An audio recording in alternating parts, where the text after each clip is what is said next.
నాకు మొరపెట్టుము, నేను నీకు ఉత్తరమిచ్చెదను. దేవుడు యిర్మీయా చెరసాలలో ఉన్నప్పుడు ఈ మాటలు చెబుతున్నాడు. యిర్మీయా విలపించు ప్రవక్తగా ఉన్నాడు.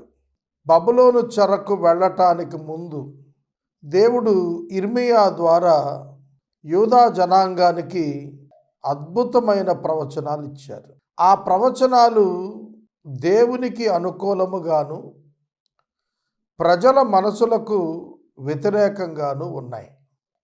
ఇశ్రాయేలీయులు తమ మనసులలో యెరూషలేము పట్ల, దేవుని మందిరము పట్ల చాలా బలమైనటువంటి ఇష్టాన్ని ఏర్పరుచుకున్నారు. యెరూషలేము క్షేమం, దేవాలయం యొక్క ప్రభావ ప్రతిష్టలు వారి హృదయాలలో ప్రథమ స్థానాల్లో ఉన్నాయి. అయితే దేవుడు యిర్మీయా ద్వారా యెరూషలేము పట్టబడుతుందని, దేవాలయం పడగొట్టబడుతుందని, బబులోను చెరకు మీరు వెళ్ళటం క్షేమమని, దేవుడు 70 సంవత్సరాలు యెరూషలేముకు విశ్రాంతినివ్వటానికి సంకల్పించాడని, మీరు బబులోనుకు వెళ్ళి ఆ రాజుకు సహకరించి అక్కడ అభివృద్ధి చెందుతారని ఇలాంటి మాటలు చెబుతున్నప్పుడు యూదులకు చాలా మనసుకు కష్టంగా ఉండేవి. యూదులకు ఇష్టమయ్యేవి కాదు.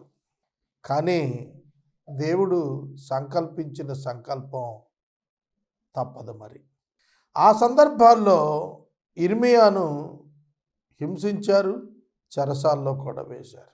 అయితే దేవుడు యిర్మీయాతో మాట్లాడుతూ, నాకు మొరపెట్టుము, నేను నీకు ఉత్తరమిస్తాను, నీవు గ్రహింపలేని గొప్ప సంగతులను, గూఢమైన సంగతులను నేను నీకు తెలియచేస్తాను,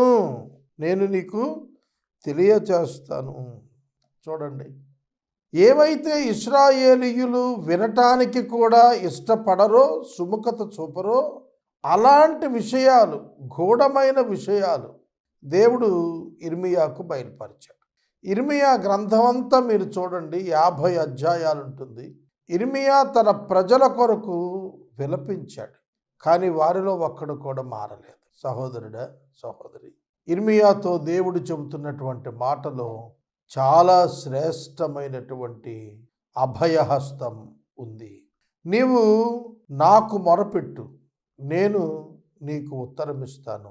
for any kind of misunderstanding or difficulty situation to understand, ఎటువంటి అపార్థపు పరిస్థితి అయినా, కఠినమైనటువంటి పరిస్థితి అయినా, నీకు అర్థం కాని విషయమైనా నన్ను అడుగు, నాకు ప్రార్థించు, నేను నీకు జవాబు.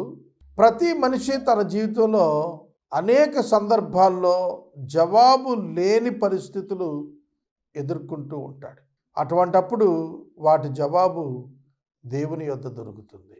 అష్యూరెన్స్, అభయహస్తం ఉంది. దేవుని పిల్లలు తమకు ఏది కావాలి అన్నా దేవుని యొద్ద విజ్ఞాపన చేయొచ్చు. ఇంటర్సెషన్, విజ్ఞాపన, మొర్ర దేవుని నుండి జవాబును ఖచ్చితంగా తీసుకొస్తుంది అనేది ఆయన వాగ్దానం.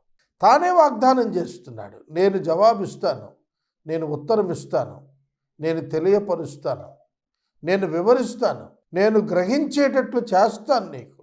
సహోదరుడా, సహోదరి, మన జీవితంలో ఎన్ని సమస్యలు అపరిష్కృతంగా ఉండిపోతున్నాయి. వాటికి జవాబులు ఎలా? ప్రార్థన, మొరపెట్టటమే, దేవునికి మొర్రపెట్టటమే. దేవుడు వాటికి కేవలం జవాబులు కాదు, పరిష్కారాలు కూడా చేస్తాడు. కేవలం జవాబులంటే అక్షరార్థమైన మాటలు కాదు, ఆయన ఆచరణీయమైన క్రియలు కూడా మన పక్షంగా చేస్తాడు.